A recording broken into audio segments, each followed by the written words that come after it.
ಮಾಡ್ತಿದ್ದಾರೆ. ಈ ನನ್ನ ಅಣ್ಣ ಅತ್ತಿಗೆರಿಗೆ ಆರೋಗ್ಯ ಭಾಗ್ಯ ಕೊಟ್ಟು ನೀನೇ ಕಾಪಾಡಬೇಕು. ಇನ್ನು ನನ್ನ ಕಿರಿಯ ನನಗೆ ಆದಷ್ಟು ಬೇಗ ಒಂದು ನೌಕರಿಯನ್ನ ನೀನೇ ದಯಪಾಲಿಸಿ ಕರುಣೆ ತೋರ್ಬೇಕು ತಾಯಿ, ಕರುಣೆ ತೋರ್ಬೇಕು.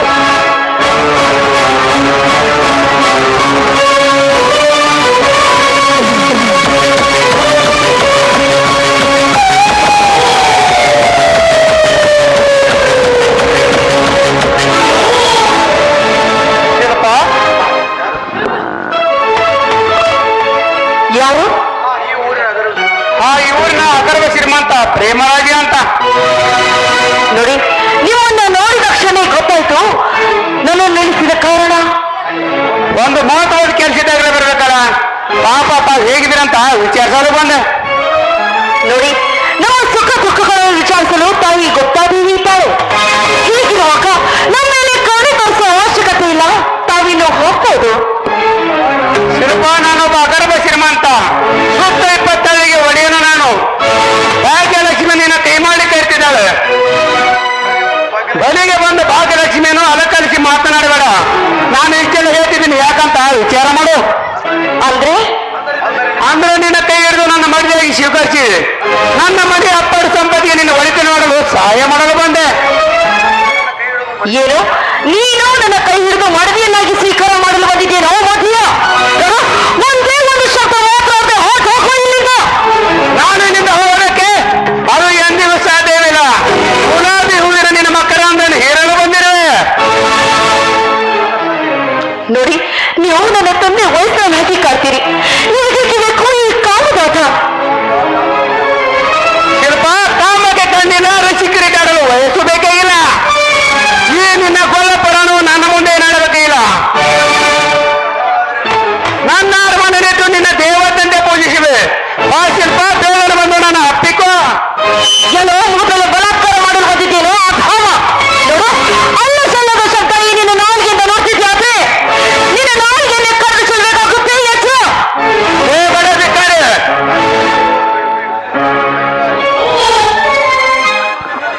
ನಾನು ನಿನ್ನ ಇಲ್ಲಿಂದ ಮುಂದೆ ಹೋಗಲು ಅವಕಾಶ ಕೊಡೋಣ. ಈ ಪ್ರೇಮರಾಜ ಶಿಲ್ಪ, ಈ ನನ್ನ ಪ್ರೇಮ ತುಂಬಿದ ಕನಕನದಲ್ಲಿ ಬಿದ್ದು ಉಳಿಯಲ್ವಾ? ಇಲ್ಲವಾದರೆ ನಿನ್ನ ಮೇಲೆ ಬಲಾತ್ಕಾರವಾಗಿ ಬಾಣ ಉಪಯೋಗಿಸಬೇಕಾಗುತ್ತದೆ. ನೋಡು, ಈ ವಿಷಯ ವೀರರಾಜನ ಮಣ್ಣನಿಗೆ ಮಾತ್ರ ಗೊತ್ತಾದ್ರೆ ಈಗಿನ ವೈದ್ಯರು ತಂದು ಚಪ್ಪಲಿನಾಗಿ ಹೊಳ್ಸ್ಕೊತಾನೆ ನಮ್ಮಣ್ಣ. ಏನೇನು ಹೇಳ್ತಾದ್ರಿ? ಸುಮ್ಮನೆ ಹೊರಟು ಹೋಗು ಇಲ್ಲಿಂದ. ಈ ನಿನ್ನ ಬೆಂಕಿಯ ಮಾತು ನನಗೆ ಬೇಕಾಗಿಲ್ಲ, ಅದೆಲ್ಲ ಆಗಲಾರದು. ಶಿಲ್ಪ, ಈ ನನ್ನ ಪ್ರೇಮ ತುಂಬದ ಕನಕನದಲ್ಲಿ ಬಿದ್ದು ಉಳಿಯಲಿದೆ. ಆ ಶಿಲ್ಪ, ಬೇಗನೆ ಬಂದು ನನ್ನ ಮನ ತಂಚು. ಇಲ್ಲವಾದರೆ ನಿನ್ನ ಮೇಲೆ ಬಲಾತ್ಕಾರವಾಗಿ ಬಾಣ ಉಪಯೋಗಿಸಬೇಕಾಗುತ್ತದೆ. ಜೋಕೆ ಯಜಮಾನ್ರಿ, ನೋಡಿ, ನೀವು ನನ್ನ ತಂದೆ ವಯಸ್ಸನ್ನ ಹೋಗಿ ಕಾಡ್ತೀರಿ. ನಿಮಗೆ ಬೇಕು ಈ ಹಿರಿಯ ದುರ್ಬುದ್ಧಿ.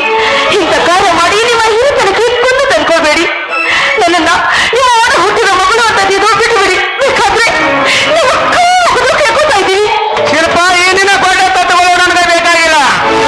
ನೀನು ನನ್ನ ಹಸಿರಂತೆ ಮುಂದೆ ನಡೆದರೆ ಸುಖವಾಗಿ ಸಾಗುವುದು ನಿನ್ನ ಮುಂದಿನ ಜೀವನ.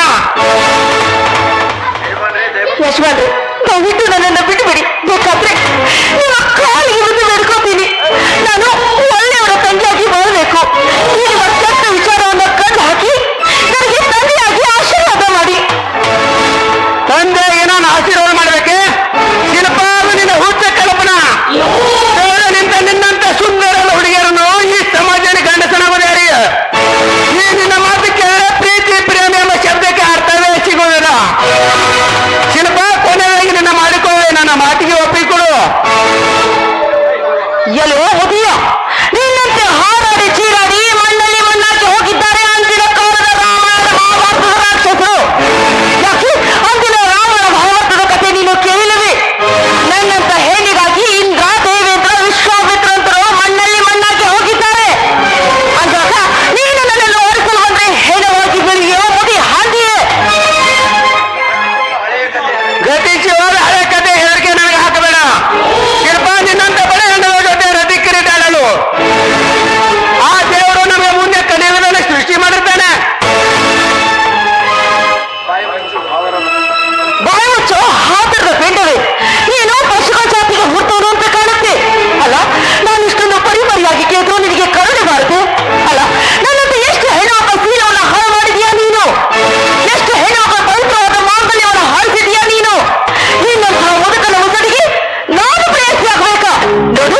ನಾನು ಭಾರತದ ಅಚ್ಚಗರ್ತಿಯ ಮಗಳು.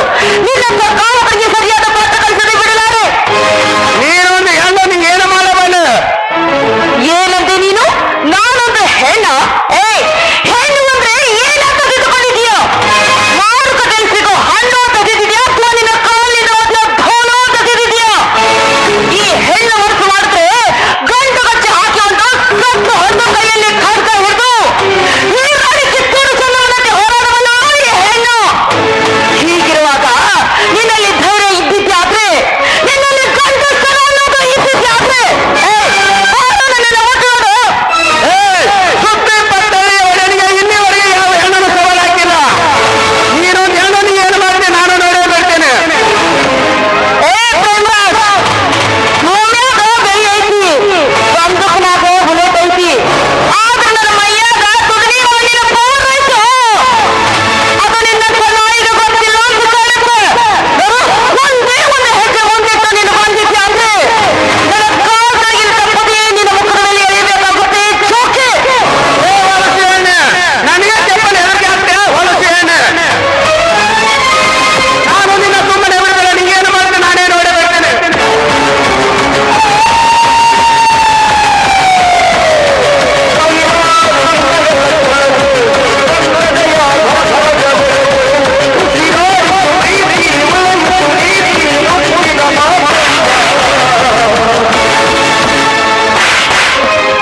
ದೂರ ಸರಿಯುವ ಮಾನವ ಜಾತಿ ಪಶುವೆ. ಈ ನನ್ನ ಗಣ ಕಾರ್ಯಕ್ಕೆ ಹಚ್ಚಿದವರು ಯಾರು? ಅಪ್ಪಾಜಿ, ನೀನು ಇಂಥ ಕೆಲಸ ಮಾಡಲು ಮನಸ್ಸಾದ್ರೆ ಹೇಗೆ ಬಂತು? ಕಿರಣ್, ನೀನ ಮನೆಗೆ ಬಾ, ವಿಚಾರಿಸುತ್ತೇನೆ.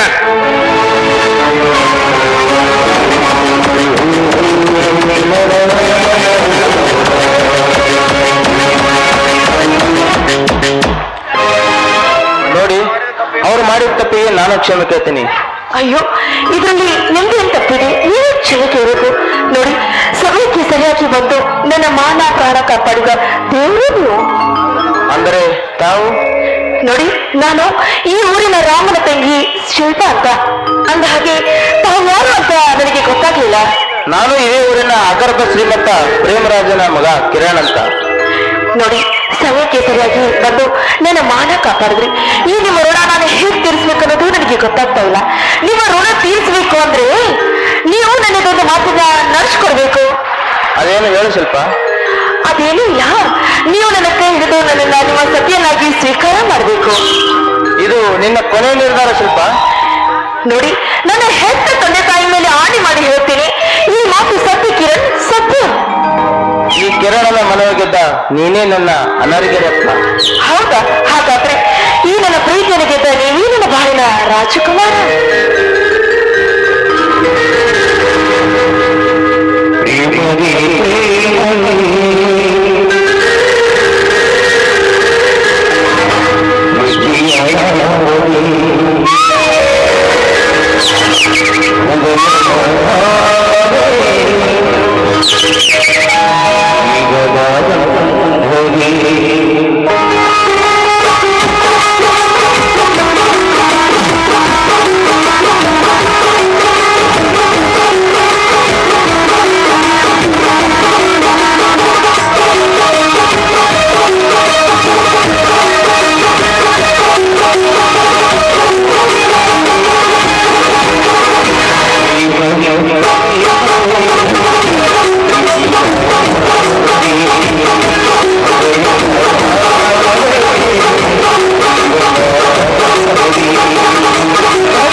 ಸರಿಯಾದ ಸಮಯಕ್ಕೆ ಬಂದು ಒಂದು ಹೆಣ್ಣಿನ ಮಾನ ಪ್ರಾಣ ಕಾಪಾಡಿದೆ.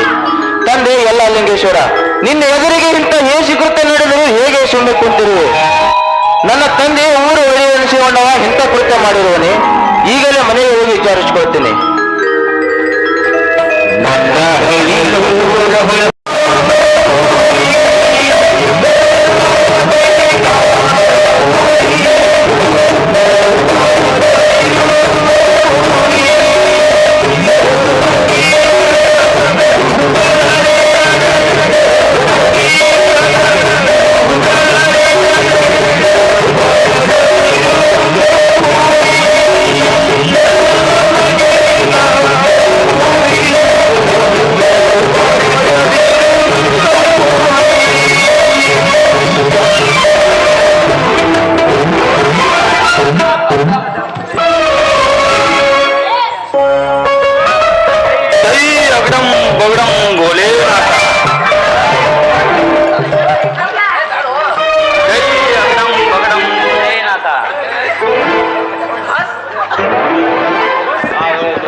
जय अगडम बगडम भोलेनाथ गावला पूर्व गावलेश्वर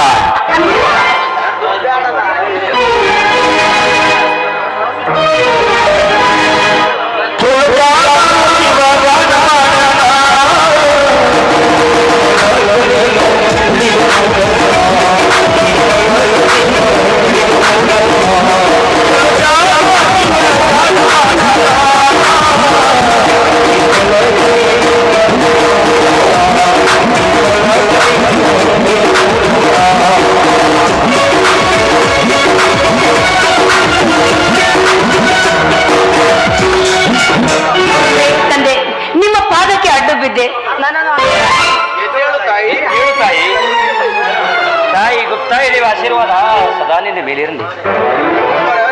ಅಪ್ಪರ ನೀವು ಯಾವ ಮಠದವ್ರ ಅಂತ ನನಗೆ ಗೊತ್ತಾಗ್ಲಿಲ್ರಿ ಅಪ್ಪರ. ಜೈ ಅಗಡಂ ಬಗಡಂ ಭೋಲೇನಾಥ. 11 ಲಿಂಗದ ಕೆಳಗಿನ ಕಳ್ಳಿ ಪರ್ವತದಿಂದ 18 ವರ್ಷ ಮಹಾತಪಸ್ಸು ಮಾಡಿ ದಿನಾಲು ಆಕಳದ 2 ಸೊಲಿಗೆ ಹಾಲವನ್ನು ಕುಡಿದು ಧಾರವಾಡದ ಪೇಡೆಯನ್ನು ತಿಂದು 248 ದಿವಸ ಮಹಾತಪಸ್ಸ ಮಾಡಿದಂತ ಭೋಲೇನಾಥ ನಿತ್ಯಾನಂದ ನೆಲಮರದ ಸ್ವಾಮೀಜಿ ಎನ್ನುವರು ಬಾಲೆ. ನೆಲಮರದ ಸ್ವಾಮಿ. ಅಯ್ಯೋ ಜಗದ್ಗುರುವೇ, ಎಂತ ದೊಡ್ಡ ಸ್ವಾಮಿ, ಎಂತ ಗುಡ್ದಾಗ ಕುಂತು ಎಲ್ಲೆಲ್ಲಿ ಕುಂತು ತಪಸ್ಸ ಮಾಡಿ ಬಂದಿರಿ ಸ್ವಾಮ್ಯರ. ನಿಮ್ಮಂತವ್ರು ನಮ್ಮ ಊರಿಗೆ ಬಂದಿರಂದ್ರೆ ನಮ್ಮ ಪುಣ್ಯ ರೀ. ನಾವೇ ಭಾಗ್ಯಶಾಲಿ, ನಿಮ್ಮ ದರ್ಶನ ಪಡೆಯೋರು ನಾವೇ ಭಾಗ್ಯಶಾಲಿ ರೀ ಅಪ್ಪರು. ಮಗಳೇ, ನಮ್ಮಂತ ಸ್ವಾಮೀಜಿಗಳನ್ನು ಕಂಡು ನಮ್ಮ ಪಾದಕ್ಕೆ ಬಿದ್ದವರು ಎಲ್ಲರೂ ಉದ್ಧಾರವಾಗ್ಯಾರ. ಅದಕ್ಕಾಗಿ ನೀನು ನಿನ್ನ ಕಷ್ಟ ಏನದೇ ಹೇಳು ಬಾಲೆ, ಅದನ್ನು ಈಡೇರಿಸಲು ನಾನು ಅಲ್ಲಿಂದ ಇಲ್ಲಿ ಬಂದಿರುವೆ. ಏನಿಲ್ರಿ ಸ್ವಾಮ್ಯರ, ನನ್ನ ಮನಸ್ಸಿನಾಗ ಬಹಳ ಅಂದ್ರೆ ಬಹಳ ಕೊರಗೈತ್ರಿ. ಅದನ್ನು ಈಡೇರ್ಸಕ್ ನೀವು ಇಲ್ಲಿಗೆ ಬಂದಿರ ಅನ್ನೋ ಮಾತು ಕೇಳಿ ಬಹಳ ಸಂತೋಷ ಆಯ್ತ್ರಿ ಅಪ್ಪರ. ಬೇಗ ನನಗ ಹೊರ ಕೊಡ್ರಿ ಅಪ್ಪರ. ಅರ್ಧ ಕರಿ ಮೀಸಿದು ಅರ್ಧ ಬೆಳಿ ಮೀಸಿ ಅಪ್ಪರ. ಮಗಳೇ, ನಿನ್ನ ಹೆಸರು ಏನು? ಯಾರ್ದಾರ ಲಗ್ನಕ್ಕೆ ಹೋಗಿದ್ರೇನ್ರಿ ಅಪ್ಪರ? ಈ ಭಕ್ತರು ಕರಿತಾರೆ ಬೈ, ಅಲ್ಲಿ ಹೋದಲ್ಲಿ ಹೋಗ್ಬೇಕಾದ ಬಾಲೆ ನಾವು.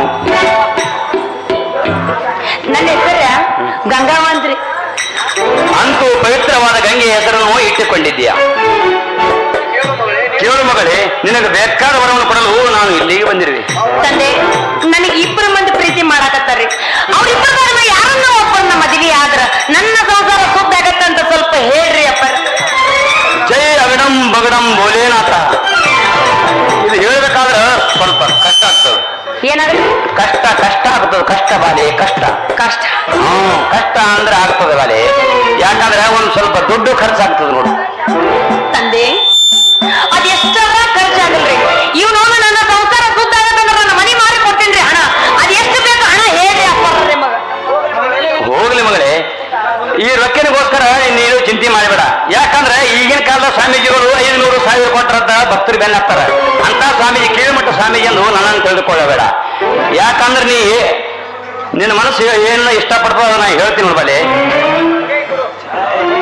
ಬಾಲೆ, ನನ್ನ ಬಲಗೈ ಮೇಲೆ ನಿನ್ನ ಬಲಗೈ ಹಾಕು. ನೀ ಯಾರು ಇಷ್ಟಪಡ್ತೀಯ ಅಂತ ನಾನು ಹೇಳ್ತೀನಿ ನೋಡು ಬಾಲೆ. ಆದ್ರೆ ಅಪ್ಪ, ಏನ್ ಅಂತ ದೊಡ್ಡ ಖರ್ಚಲ್ಲ. ಕೈ ಇದೆಯಲ್ಲ ತಗೊಳ್ರಿ ಬೆಳತನ ಯಾಕೆ ಯಾಕೆ ಯಾಕೆ ಭಕ್ತಳೆ ಯಾಕೆ ಹಿಂಗ್ಯಾಕ್ ಮಾಡಕತ್ತೀರಿ ಹೀಗೆ ಮಾಡಿದರೆ ನೀನು ಯಾರನ್ನ ಇಷ್ಟಪಡ್ತಿ ಅದು ನರದಾಗ ನನಗೆ ಕಾಣಿಸ್ತದ ಬಾಲೆ. ಹಿಚ್ಚಕಪ್ಪ ಹಿಚ್ಚ ಬೆಳಕಾನ್ ಹಿಚ್ಚಕ ನಿಮ್ ಮನಸ್ಸಿನಾಗ ಎಟ್ಟೈತಿ ಹಿಚ್ಚಕ್ರಿ ಯಾರು ಬೇಡತ್ತಾರ ಹಿಚ್ಚಕ್ರಿ ಭಕ್ತಳೆ ಒಟ್ನಾಗ ನನ್ ಸಂಸಾರ ಸುದ್ದ ಆಗ್ಬೇಕು ನೋಡ್ರಿ ಭಕ್ತಳೆ ನಾನು ಇಂಡಿಗೆ ಹೋಗ್ಬೇಕಾಗ್ಯದ. ಎಲ್ಲಿ? ಯಾಕ ಇಂಡಿ ಇಂಡಿ ಇಂಡಿ ಇಂಡಿ ತಿಂಡಿ ಅಲ್ಲ ಇಂಡಿ ಇಂಡಿಗೆ ತಿಂಡಿ ತಿರ್ಸ್ಕೊಳಕೊಂಡ್ರಿ ನನ್ನ ಭಕ್ತರು ಕಾಯ್ತಾ ಇದ್ದಾರೆ. ಅದಕ್ಕಾಗಿ ಭಕ್ತರ ಮನೆಗೆ ಹೋಗಿ ಆಶೀರ್ವಾದ ಹೋಗ್ಬೇಕಾಗ್ಯದ. ಭಕ್ತಳೆ ಜೈ ಅಗಡಂ ಬಗಡಂ ಬೋಲೇನಾಥ. ಮತ್ತೊಮ್ಮೆ ನಮ್ಮಲ್ಲಿ ಭೇಟಿ ಆಗ್ತದ ಬಲೆ ಅಬ್ಬರ ಹತ್ತು ಮಂದಿ ಭಕ್ತರು ಅಂತ ಹೇಳ್ತಾರ ಶರ್ಟಿಗೆ ತೂತು ಬಿದ್ದೈತಲ್ರಿಪ್ಪ ನಿಮ್ಮದು ನಡೀರಿ. ಯಾಕಂದ್ರ ಸ್ವಾಮೀಜಿ ರೊಕ್ಕ ಕೊಡೋರು ಸ್ವಾಮೀಜಿನ ಬಡ ಸ್ವಾಮೀಜಿ ನಿಮ್ಮ ಬಾಲೆ ಶ್ರೀಮಂತ ಸ್ವಾಮೀಜಿ ಅಲ್ಲ.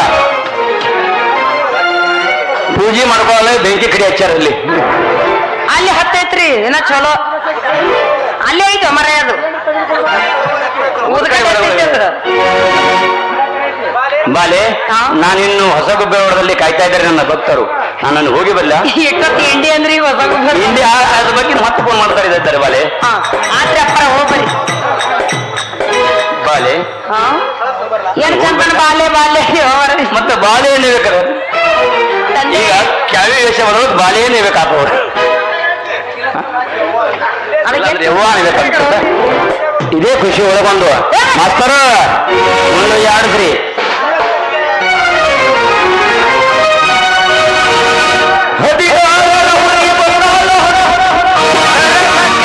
ಸರಸಕ್ಕೆ ಬಾರೆ ಸರಳ ಸರಸಕ್ಕೆ ಬಾರೆ ಸರಿಹಕ್ಕೆ ಬಾರೆ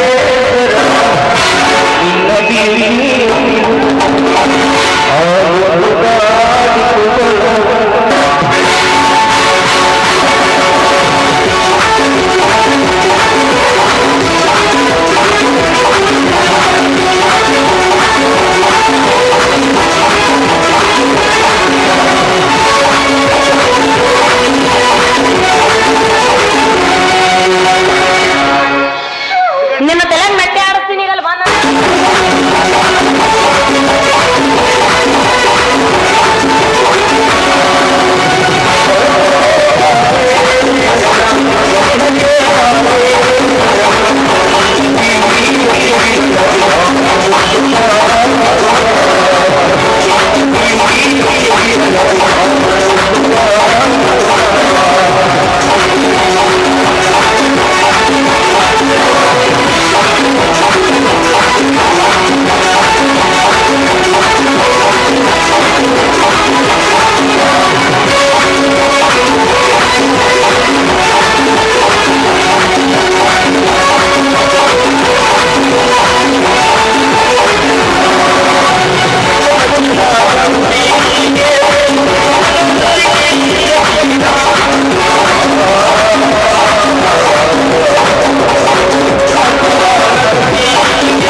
ಏನು ವಾಟ್ ಸಮಸ್ಯೆ ಏನು ನಿನ್ನ ಸಮಾಚಾರ ಗಂಗಾ ಏನ್ ಸಮಾಚಾರ ಯಾಕೆ ನೀನ್ ನಿಂತಿಯಲ್ಲ ಅಯ್ಯೋ ನೀ ಬಂದ್ಯಾ ಇವ ನೀ ಬಂದಿದ್ ನೋಡಿಲ್ಲಲ್ಲ ಮರ ಇಷ್ಟೊತ್ತು ಸ್ವಾಮಿಯವರು ಬಂದ್ ನಿಂತಿದ್ರ ಅದಕ್ಕೆ ಅವ್ರ ಜೊತೆಗೆ ಮಾತಾಡ್ಕೊಂತ ನಿಂತಿದ್ದೆ ಯಾ ಸ್ವಾಮೀಜಿ ಅಂದರು ಅಯ್ಯೋ ದೊಡ್ಡ ಪರ್ವತನ ಕುಂತು ಗುಡ್ಡದ ಹಾಗೆ ಕುಂತು ತಪಸ್ಸು ಮಾಡಿ ಬಂದಾರಂತ ಮರ ಹೊರ ಕೊಡ್ತೇವೆ ಅಂತ ಹೇಳಿದ್ರು ಅದಕ್ಕೆ ಅವ್ರ ಜೊತೆಗೆ ಮಾತಾಡಕತ್ತಿದ್ದೆ ಯಾರೆಲ್ಲ ಕೋಡಿ ಅಂತ ಓದ್ತಿದ್ದೀರಿ ಅವ್ರಿಗೆ ಇಲ್ಲೇ ತರ್ಸೋದ್ರ ಜನ ನಾನು ಬಂದು ಇನ್ನು ಕೂಡ ಆಶೀರ್ವಾದ ಅಯ್ಯೋ ಆ ಸ್ವಾಮೀಜಿ ಹತ್ರ ಇನ್ನೂ ನಂದು ಬಹಳ ಕೆಲಸ ಇತ್ತು ಆದ್ರೆ ನೀನು ಗಂಗಾ ಅಂತ ಅಲ್ಲಿ ನಿಂತು ಒಳಗಲ್ಲ ನಿನ್ನ ಧ್ವನಿ ಕೇಳಿ ಓಡ್ ಹೋದ್ರು ಸ್ವಾಮೀಜಿ ನನ್ನ ಧ್ವನಿ ಕೇಳಿ ಅವನು ಹೊಡೋದ್ನ ಬಹುಶಃ ಎಲ್ಲೋ ರಾತ್ರಿ ಮಠದ ಸ್ವಾಮಿನ ಇದಿರ್ಬೇಕು ಗಂಗಾ ಈಗ ನೀ ಹೆಂಗ ಒಬ್ಬಕ್ಕೊಬ್ಬಕ್ಕೆ ತಿರುಗಾಡಬೇಡ ನೀಗ ದೊಡ್ಡ ಹೇಗಿದಿ ನೋಡಕ್ಕೆ ಚಂದ ಕಾಣಿಸಾಕತ್ತಿದಿ ಎಟ್ಟು ಕೊಂಡು ಎಟ್ರು ನೋಡಿದ್ರು ಸಾಕಾಗಲ್ಲ. ಇನ್ನು ಮಾಸ್ತರ್ ಬಿಡ್ತಾನ ಅದಿನ್ನ ಒಂದೇ ನೋಡಿದ್ರೆ ಇನ್ನೊಂದು ತೆಗ್ ಬಿಡಲ್ಲವ.